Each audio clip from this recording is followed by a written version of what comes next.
پاکستان کی 75 سالہ تاریخ اس بات کی گواہ ہے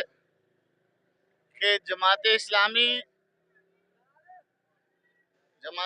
نے اس ملک کی نظریاتی اور جغرافیائی سرحدوں کے لیے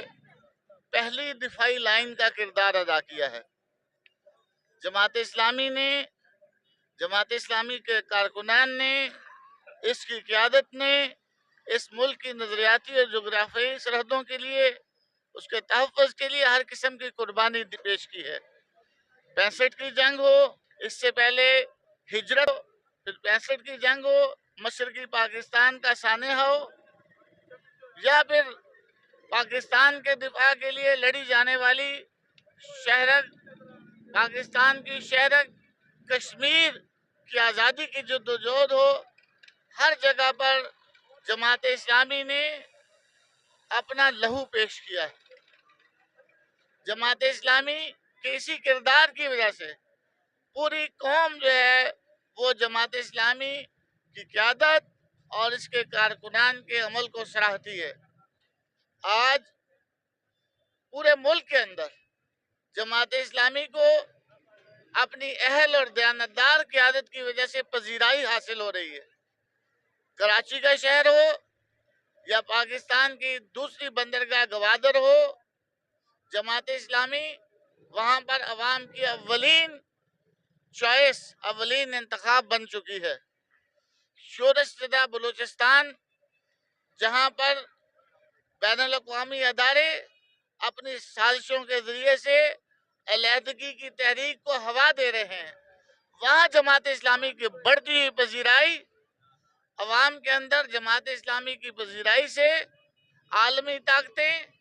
اور ان کے ملکی جو ایجنٹ ہیں وہ خوفزدہ ہیں، اور اپنی سامنے نظر آنے والی دیوار پر لکھی ہوئی نوشتہ دیوار شکست، اس سے بچنے کے لیے اب وہ اونچے ہتھ کنڈوں پر اتر آئے ہیں۔ جماعت اسلامی اور اس کی قیادت اس طرح کے ہتھ کنڈوں سے کبھی بھی خوفزدہ اور مرعوب نہیں ہوگی۔ ایک ایسے ماحول میں جب لوگ بلٹ پروف شیلڈوں کے اندر عدالتوں کے اندر پیش ہوتے ہیں، ایک ایسے ماحول میں جب لوگ گرفتاریوں سے بچنے کے لیے عدالتوں میں دوڑ لگا دیتے ہیں، ایسے ماحول کے اندر جماعت اسلامی کی قیادت استقامت کا پہاڑ بن کر کھڑی ہے۔ ان دھماکوں نے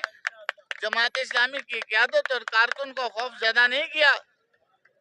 ہمارا قائد اس جگہ پر ڈٹا رہا ہے، اپنے کارکنان کو لے کر ہاسپٹل پہنچتا ہے، اور پھر اپنا وہ طے شدہ شیڈول، وہ طے شدہ پروگرام، وہ جلسہ عام، اس کا انعقاد کرتا ہے، اور وہاں استحکام پاکستان کی بات کرتا ہے، اداروں کے استحکام کی، ملک کے استحکام کی، ملک کے اندر جمہوریت کے استحکام کی بات کرتا ہے، ملک کے اندر آگ لگانے کی بات نہیں کرتا ہے۔ مرد مومن مرد حق،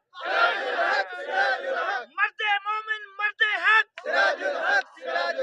انقلاب انقلاب،